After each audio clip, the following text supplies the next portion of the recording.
Tingnan nyo naman tong Hikaru tinted sunscreen ko. Halatang gamit na gamit, diba? And balita ko, iba na raw yung packaging niya. Para sa inyo, alin yung mas maganda? For me, mas maganda yung kanilang bagong packaging. Kasi kung titingnan mo, diba, hindi na siya bulky. Like neto, pabilog siya. Dito naman is flat na yung packaging niya. Pero hopefully, sana hindi sila nagbago ng formula. Kasi sobrang bet ko talaga yung formula nitong tinted sunscreen na to. Kaya naman, i-compare natin silang dalawa. Unahin natin tong old packaging. Lagay tayo dito. Blend natin. Blend lang. O, diba? Sobrang dali nyo lang i-blend. Ito yung side na walang tinted sunscreen. And ito naman yung meron. Try natin yung bagong packaging niya. Di-disappoint talaga ako kapag nag-iba yung formula dito. In fairness, ang dali niya parang i-blend. And of course, ang lightweight niya sa mukha. Ganito yung itsura niya. Parehas lang din silang SPF 50+, PA+++++. I think yung packaging lang yung pinalitan nila. Pero yung formula, wala pa rin talagang pinagbago. Ang lakas pa din, mga fresh! Kaya kung hindi ka pa nabubudol neto, ay bakit? Ako lang ba na hanggang ngayon is bet na bet yung mga ganitong klase ng phone case? Kasi tingnan mo naman, oh, diba, sobrang cutesy nila. Oh, diba? Flip phone case cover pala yung tawag sa ganito. Kaya naman bumili ako ng atin. Gusto nyo kasing mga ganitong video eh. Ganito yung kulay niya. Kulay brown yung binili ko kasi alam nyo naman, static tayo, diba? Lagay na natin siya. Ayun o, saktong-sakto. Eh bakit parang ang plain niya? Siyempre, bumili ako ng stickers and capybara siya! Kasi alam niyo namang favorite ko ang capybara, di ba? So, dikitan na natin siya ng stickers. Ano kaya yung unang magandang ilagay dito? Feel ko eto. Ah, nala, grabe, sobrang kapal niya. In fairness, high quality siya. Here natin siya ilalagay. Sobrang cutie naman. Etong capybara na to. Gitna natin siya ilalagay. Atong dalang magkasama, dito natin ilalagay. Ayan na. Oh, di ba? Sobrang cute nila dito. Ang cute neto, oh, labas yung ngipin niya. Natin ilalagay. Eto sumisinok naman, oh. Lagay natin yan dito. Eto naman kumakain.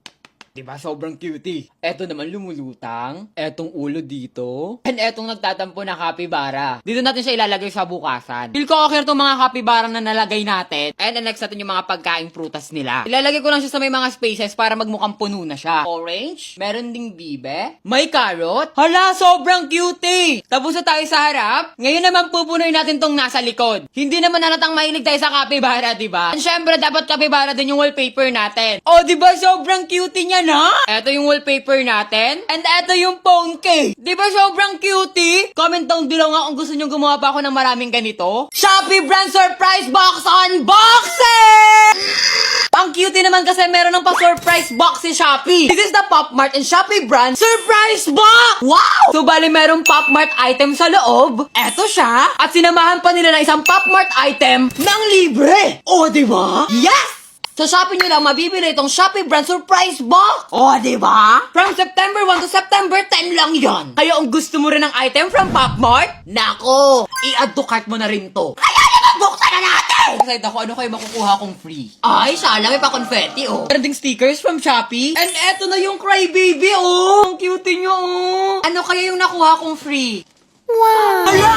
Crying for love yung nakuha ko. Finally, meron na rin ako tapos libre pa. Eto lahat ng nakuha ko, talaga namang sigurado sa Shopee Mall. And I think Shopee is the only brand that offer freebies like this. Shop now, Shopee Bestie!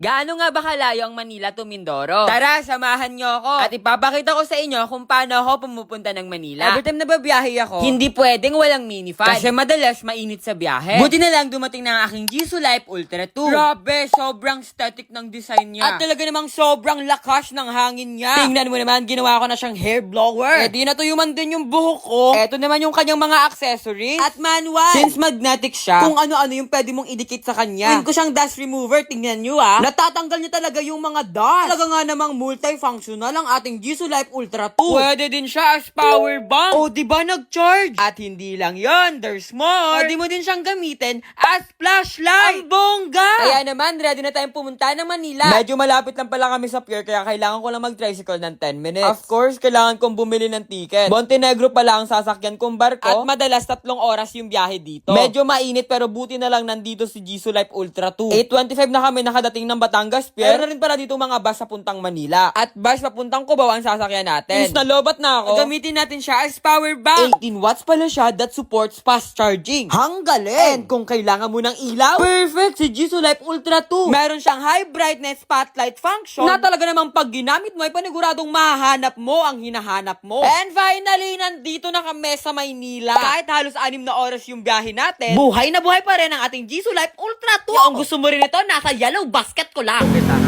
Malakas po ba? Ang alin? Eto? Oo.